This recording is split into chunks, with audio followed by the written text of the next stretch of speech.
Welcome to the fourth episode of Altered TCG podcast, After Me. In this episode, we'll delve into unique card system and compare the formats of best of 1 versus best of 3. Additionally, we'll discuss the if no sideboard is good or not in Altered. Lastly, we will finish with Theorycrafting, strategy.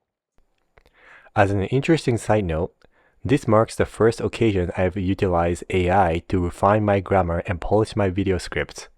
Playing with these note-taking apps have been my primary hobby focus for the last couple weeks. So to see if that has paid off is my hidden objective of this episode. Let's get started.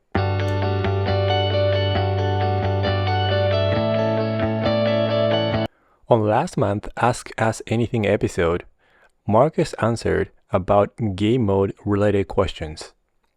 Particularly interesting answers were followings. In regarding to how competitive match will be organized, Marcus said, due to time constraints, using the best of 3 format is unlikely. Reducing variance in outcome remains important. Therefore, one option considered is implementing best of 1 Swiss rounds followed by best of 3 brackets. In response to the question, can you tell us how much the uniques impact on how to build your deck? It's very much going to impact your deck building because you're going to be looking for different uniques, and based on different kind of uniques, you're looking for decks you'll be building around them will completely be different. I don't think we are going to have like optimized versions of a given deck list because it's very much going to depend on which uniques you are going to have and what role they're going to have in your deck. These sound like an ideal design philosophy. We will talk about unique system in Altered a bit more detail later. Another interesting update caught my attention, not from video itself, but from the chat section. Initially, Altered had hinted at probable set rotation for their offerings.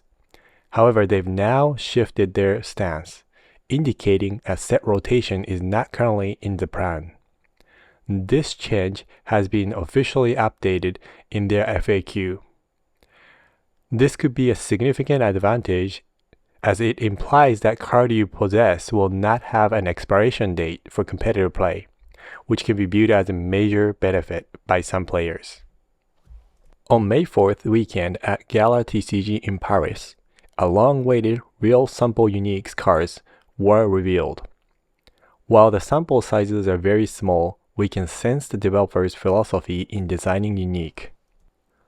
Altered continues to adhere to its weekly content release schedule, focusing on specific faction each week. While many may be eagerly anticipating Tuesday's card spoiler, I find myself equally, if not more, excited about Friday's Carte Blanche episodes, which delve into game design. On the Yuzmir's week, Marcus talked about how they went through the design process of sacrifice mechanics in Altered, which was an interesting read. On last week's Lighter Week episode, he discusses the faction's identity, emphasizing that while dice mechanics are significant, they represent only a part of Lila's identity, not the entirety of the faction's identity. The true identity lies in the number 0 in their statistics. There have been various other spoils including more card branch, card spoiler, art spoiler, lower reveals, and community member spotlights. If you have not had a chance to check them and hungry for Altered content, the best way is to look at their official Twitter account. The delivery plan for Kickstarter product has been just updated. Europe remains original July plan. North America is now August. And the rest of the world is August or September. While Cartamundi remains to produce all Kickstarter products, retail, non-Kickstarter products will now be printed by 2 companies. For European retail products, they will continue to use Cartamundi. The rest of the world will use Ludofact, which is a German-based company. Equinox says in terms of paper quality, color accuracy, and varnish, you will not observe any significant difference between the 2 manufacturers. I'm not familiar with LudoFact, but I noticed they printed Keyforge. Since I haven't played Keyforge myself, I'd appreciate if anyone could share their insights on the game's print quality in the comment section. LudoFact will have everything digital printed, while Cartamundi will use offset with blank QR code and then second print for QR codes for common and rares, which may result in possible QR code misalignment. For uniques, they'll all be printed digitally. While some might initially react with concern, fearing this could be a detrimental news, it's important to understand that its impact is significantly less severe in context of TCG like Altered. This is primarily because Altered utilizes a print-on-demand model. Offset printing, while excellent for producing large quantities of identical items, necessitates uniformity, which is why Cartamundi must undertake a second printing run for common and rare cards solely to add QR codes. On the other hand, digital printing offers the flexibility to print individual cards, making it the preferred method of print-on-demand services. Consequently, we expect all print-on-demand cards in Altered are produced using digital printing. This distinction is crucial because even if Cartamundi were responsible for entire printing process, there would inherently be variations in quality between the original offset prints and those produced on demand. Assuming LudoFact can maintain high-quality card production, the variations in print quality should not be a significant concern for most people. This is especially true given that variations in print quality are already a factor within Altered production process. They have now shared digital app roadmap. It looks like they will start with core game function, including mass scan, direct trading between people. In September, the timing of visual game release, they will look to add deck builder, event management, and board game arena syncing with our own collection. Marketplace and print on demand will be in fourth quarter.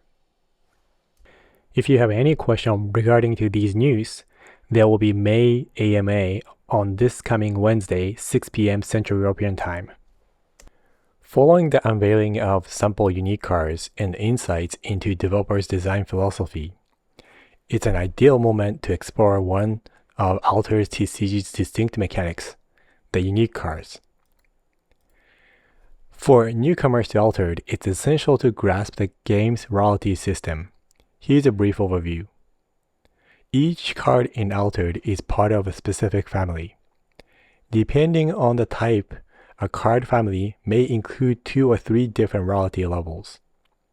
Based on the card type, the number of cards in family varies, with each family consisting of either 3 or 5 cards. Character cards are available as common, rare, and unique.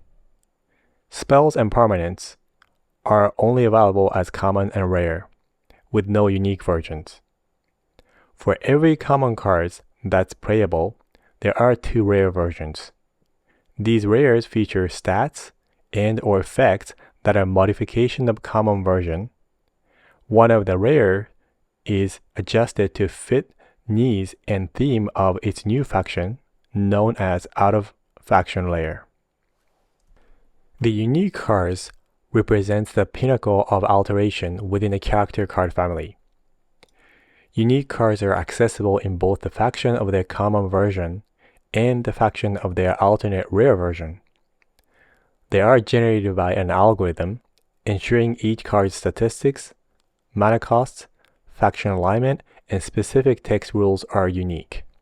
This means every single unique card is one of a kind, with a combination of family stats and rules not replicated in any other card, ensuring its uniqueness. At the core of Altered, unique cards are designed to maintain a sense of surprise and excitement with every pack opening. The game aims to inject unpredictability in gameplay, even in an environment dominated by certain meta decks, where you can often anticipate most of the cards your opponent will be playing.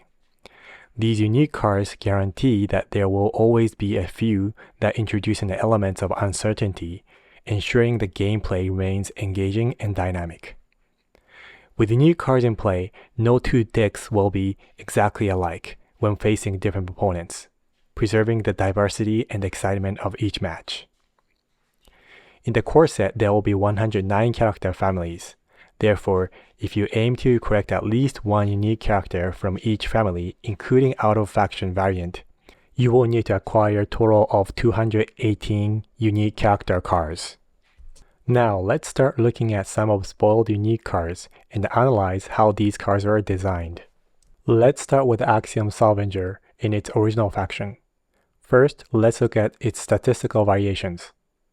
The cost discrepancy among the samples we are examining is minimal, with a maximum deviation of just 1. The mana cost of a card is a crucial factor in determining its design value, essentially reflecting the card's potential strength from the designer's point of view, based on their internal benchmarks. With this in mind, we'll explore the unique version of the card priced at 1 mana. One of them maintains the same aggregate stats as its rare counterpart, but introduces a different effect characterized by a conditional trigger ability. Unlike the rare version, which lacks any effect when played from hand, the unique version can potentially offer greater value upon triggering its condition. It's crucial to understand that activating this effect does not enhance the count of reserve cards through the unique version's resupply mechanism. This limitation renders it somewhat less potent when the card is played from the reserve when compared to the rare version. The only exceptions are when cycling through cards to find a more suitable reserve option becomes essential, or when a bonus effect is triggered by a card being resupplied or moved out from the reserve. The unique version also boasts a quick action discard ability, providing an extra mode of use compared to the rare version. Moving on to 3 unique variants, each with a hand cost of 2. We anticipate a relative power scale akin to the rare version, ideally with stats of 2-2-0 or something equivalent. One variant matches this expectation exactly, offering no text effect when played from hand, but boasting higher than average stats when played from reserve, thanks to its reduced cost of 1. However, the resupply triggers for these unique variants are conditional, unlike the unconditional trigger of the rare version. While the unique versions could potentially offer greater value than the rare if their conditions are met, their superiority isn't as straightforward without those triggers. For this card family, there is only one example of out-of-faction unique. Both the rare and unique versions feature a total region stat sum of 3 for the cost of 1 mana. The primary distinction between them lies in their reserve play mechanics. The rare version offers an unconditional resupply, albeit at cost of 1 additional mana compared to the unique version. Consequently, if the unique version's condition is met, it becomes the superior choice. Next, let's look at Atlas. For the card Atlas, all 3 unique cards within its faction have the same hand cost as their rare counterparts. However, the reserve cost for unique cards is 1 higher than that of their rare equivalents. The total regional stat values of these unique cards vary by only a small amount, falling within a range of -2 to +1 compared to their rare counterparts. A defining characteristic of Atlas, which is highlighted by the keyword gigantic, is retained across all uniques. Notable divergence from the rare card is the absence of quick action effects and keyword seasoned in the unique versions. This indicates that the designers considered text effect on unique cards are more impactful than the seasoned and quick action effect combined. The actual text effects on all 3 are conditional effect. One involves the permanent removal, one put fleeting to target, and the other facilitates card drawing. While assessing the relative power levels of these effects is challenging without gameplay context, My first impression is that they certainly do not look like overtly overbalanced when compared to Lair. Out of factions exhibit significantly larger variations in stats compared to their rare counterpart. This design choice is logical, considering that the effects of a rare card proportionally scales up within an oldest faction token playstyle. Without the token boost effect, it's necessary for Atlas itself to make up the lost value accordingly to maintain gameplay fairness. At first glance, the unique cards of the Tanuki seems to establish a clear distinction in power level between unique and rare cards. Both types of cards have the same cost and stats, but the unique card has a guaranteed minimum of one unconditional sabotage effect, regardless of its origin of play. Additionally, there is a 50% chance it could trigger a second sabotage within the same round. However, the mechanics of when I leave the expedition zone are somewhat ambiguous. If this effect is activated before an opponent's character moves to the reserve zone, opponents can strategize around it. They are aware of the sabotage is imminent at the end of the round, but it won't impact cards transitioning from this expedition during the night phase of this round. Consequently, they might opt to utilize cards from the reserve, diminishing the impact of sabotage compared to the regular sabotage effect triggered by the rare version when played from the hand. Conversely, if the effect is triggered after all characters have left the expedition zone, and it can target cards newly moved to the reserve, it essentially becomes a fleeting effect. Based on this, it seems more likely to be the former scenario. With this in mind, the unique version could potentially offer greater benefits with strategic use, but it might not always be the case. Similar to other cards we've seen so far, all 6 variants of the Out of Faction exhibit relatively similar cost and statistics, and retains the sabotage keyword. One card stands out in this. This card is better than the rare version in every aspect. It offers an unconditional sabotage, even when played from the reserve. Additionally, this card features optional quick action and an optional effect enhancing its strategic utility. For the unique Out of Faction Shenlong variant, there is a reduction of 3 total stats from its impressive 888 in the original rare version. In exchange, this unique version acquires Tough Keyword, a feature found in rare in-faction card. Moreover, it benefits from conditional card draw. For more revealed uniques including ones in French, you can check Reddit post, which is linked below. Overall, I'm genuinely excited about the unique samples I've seen so far. Despite the small sample size, these cards appear to maintain the original card essence, while offering higher ceiling of the card based on skill, when compared to its rare counterpart. None of the cards look broken or significantly altered the game's power level to the extreme. By adhering to the deck building rule that limits players to a maximum of 3 unique cards and 3 copies of any card from the same family, one of my concerns about being unable to replicate decks from other players has been mitigated. Should I substitute unique cards with their rare counterparts, I believe the overall strategy of the deck would remain intact. Let's talk about the comparison between best of 1 and best of 3 formats, as well as the role of sideboarding.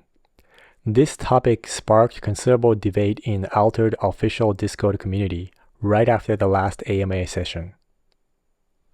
Mark Rosewater, a legendary trading card game designer, elucidates the concept of variance in games by categorizing it into 2 dimensions, choice and variance. Variance in essence refers to the element of luck within a game, whereas choice pertains to option available to player. A game characterized by high variance but low choice is considered luck-driven and is notably easy for newcomers to grasp. Such games are ideal for casual group play, allowing new players to compete without a deep understanding of the rules, yet still enjoy the possibility of winning. This type of game is particularly appealing for family setting with young children, with many family-oriented board games fitting this description. Conversely, games that offer high choice but low variance are skill-based, demanding a thorough comprehension of rules and significant practice to improve. Classic strategy games like chess exemplify this category, where success hinges more on skills than on chance. In the realm of trading card game, the prevailing design philosophy emphasizes high choice and high variance. Unlike the rigid skill-centric structure of games like chess, TCG enthusiasts generally seek an experience rich in play variance. This variance can stem from the unique composition of their decks to the unpredictable nature of card draws in each game. However, within this broad spectrum of high variance, players' preferences can vary significantly. Casual players who often enjoy TCGs at kitchen tables or in local game shops with friends tend to favor games that incorporate elements of surprise. These players appreciate the unpredictable twists that can turn the tide of the game, adding excitement and novelty to each session. Conversely, more competitive players, including those who participate in professional circuits, usually prefer a lower degree of variance. For these individuals, the ability to refine their skills and strategies is paramount, as it directly impacts their chances of securing tournament victories and prizes. They value consistency and predictability to a greater extent, as these factors allow them to leverage their expertise more effectively. Given the diverse preferences within the TCG community, from casual to competitive players, it is crucial for a successful and popular TCG to find right balance for their target audience. While a best-of-3 format doesn't completely remove variance, it introduces a strategic component that can help mitigate the randomness inherent in the game. This format allows players to identify patterns, adjust their tactics, and potentially outmaneuver their opponents across multiple rounds, especially via Sideboard to change their deck content between rounds. Therefore, although variance remains a factor, Best of 3 offers a more balanced and engaging experience by weaving strategic elements into the gameplay. The concept of a sideboard in trading card games play a crucial role. It allows players to strategically adjust their deck to counter their opponent's strategies, particularly in situations where they might face a significant disadvantage. The concern with the best-of-3 format revolves around the duration of each round. Given that Altered is fundamentally designed to be a more casual-friendly trading card game, the prospect of spending or waiting for over an hour for each round appears to contradict the expectations of the general player base. On the other hand, the primary issue with the best-of-1 format arises when there is distinct deck advantage based on the archetype. The situation can be viewed analogous to the game of rock, paper, scissors. Although not as extreme, imagine playing a rock deck against a paper deck. In traditional rock, paper, scissors, this matchup results in an automatic loss, and in trading card games, it can feel almost as inevitable. This raises a question: can developers prevent this imbalance? I believe the answer is yes, but doing so would likely diminish the variety of extreme playstyles in the game. This variety is a key reason why many players are drawn to TCG in its first place. Therefore, removing the game's core strength doesn't appear to be a right solution.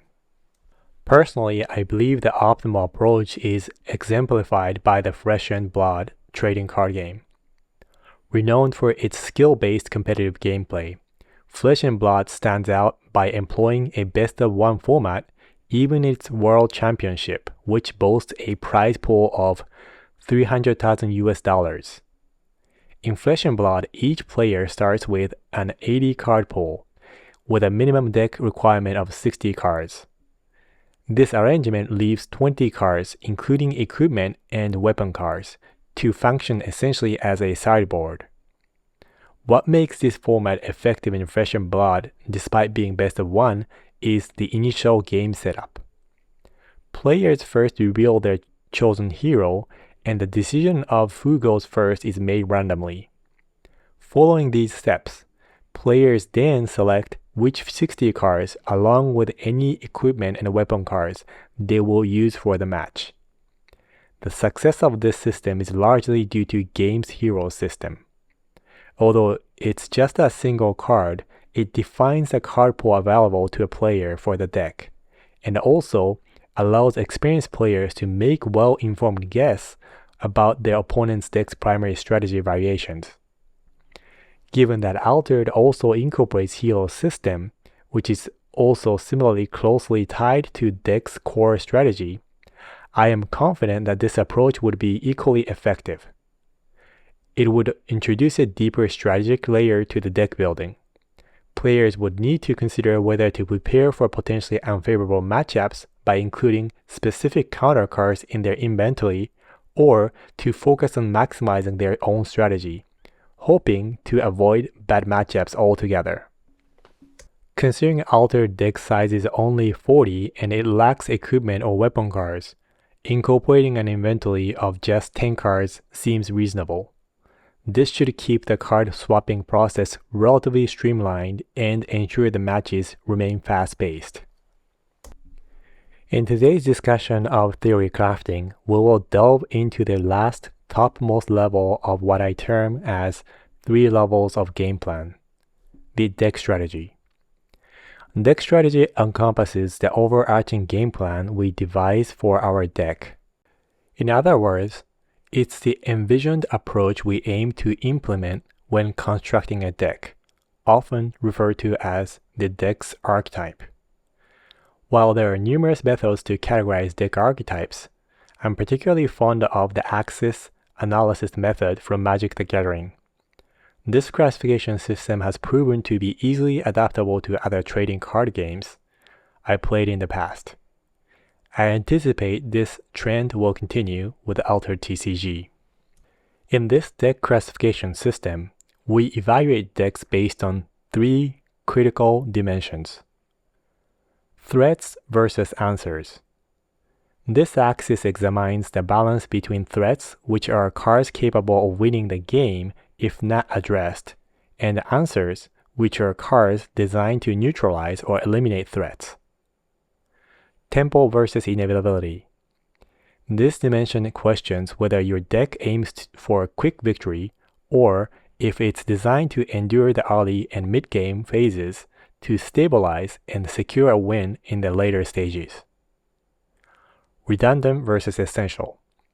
Here, we assess whether your deck consists of many cards with similar functions, providing consistency, or if it relies on a few crucial pieces that are vital for deck's operation and success. Based on the combination of these axes, a deck strategy can be classified into 8 types. Aggro strategy: threats, tempo, and redundancy. Aggro decks are designed with a singular focus. Every card is a threat, and each threat's primary objective is to advance your expedition. The strategy behind these decks is to overpower the opponents quickly, aiming to secure victory before the opponent has a chance to mount a defense. Typically, aggro decks lack substantial late-game capabilities, making it challenging for them to recover if the opponent manages to stabilize. Amongst the starter decks, Bravo deck fit this. Control strategy: answers, inevitable, redundant. Control decks focus on neutralizing opponent threats through a variety of means, including bounces, removal spell, and board wipes. The primary goal is to survive the early game, gradually gaining the upper hand until a significant threat can be established to secure victory in the late game. Amongst the starter decks, Izmir deck fits this. Combo: threats, inevitable, and essential. Each component within the combo deck does not pose a threat individually. However, the combination of all pieces significantly increases the inevitability of victory for the deck. This synergy allows it to outright win the game once all elements are in place. Unlike aggro decks, combo decks suffer from a lack of redundancy. Each piece of the combo is crucial, with very few, if any, alternatives available to replace the missing components. I feel Otis starter deck fit this with combo cards being Charge, Janna Dark, the Monolith, Otis Bastion, and Open the Gates. Aggro control, also known as tempo. Answers, tempo, redundancy. This strategy represents a nuanced side of aggression, opting to exchange direct threats for strategic responses. Tempo decks are designed to counteract the opponent's moves as efficiently as possible, maintaining just enough pressure to secure victory before the opponent can.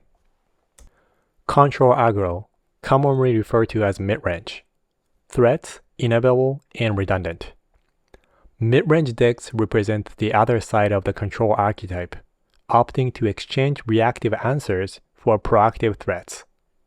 Each card in a mid-range deck is typically a significant, impactful threat that poses a substantial problem for the opponent. Over the time, drawing into these powerful cards in succession allows you to overpower your opponent.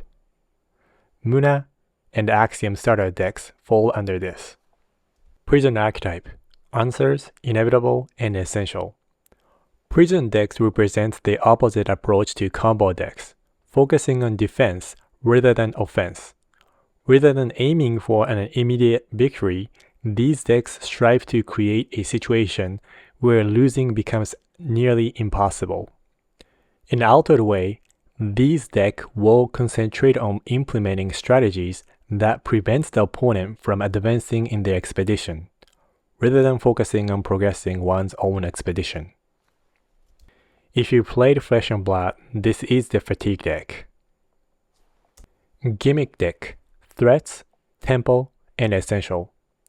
A gimmick deck is characterized by its strategy of expending all its resources to enable a specific interaction. This approach is similar to that of combo deck, known for its potential to execute highly powerful and explosive maneuvers when its components align perfectly. However, the effectiveness of a gimmick deck is significantly limited by two major factors. The opportunity to leverage its unique playstyle is often fleeting, with only a narrow window available to capitalize on its strength.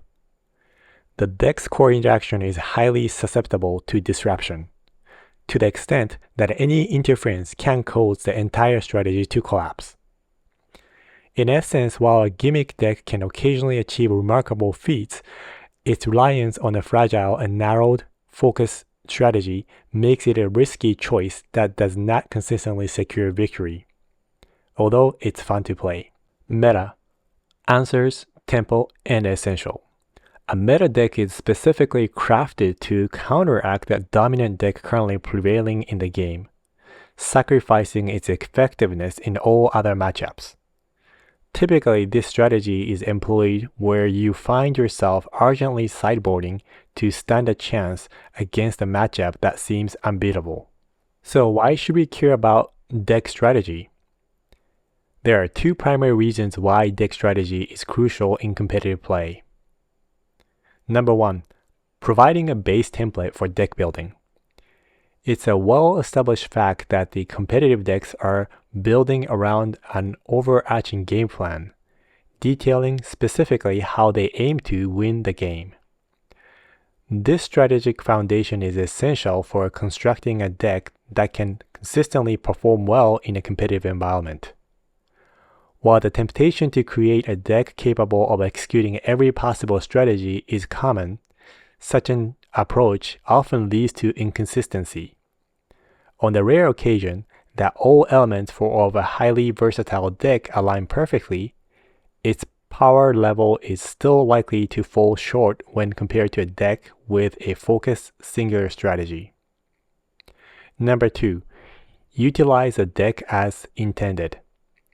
To maximize the effectiveness of the deck, it's crucial to grasp its underlying strategy, This involves employing tactics and selecting roles that align consistently with the intended strategy whenever possible, thereby ensuring the deck is played as it was designed to be.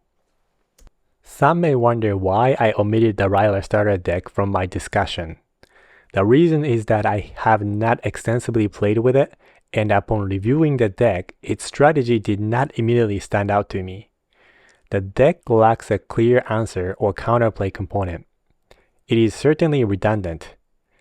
The ambiguity was if the deck is designed for tempo or for an inevitable. After consulting with the Discord group, I've concluded that the deck is more inherently inevitable rather than merely tempo-oriented, leading me to categorize it as a mid-range deck.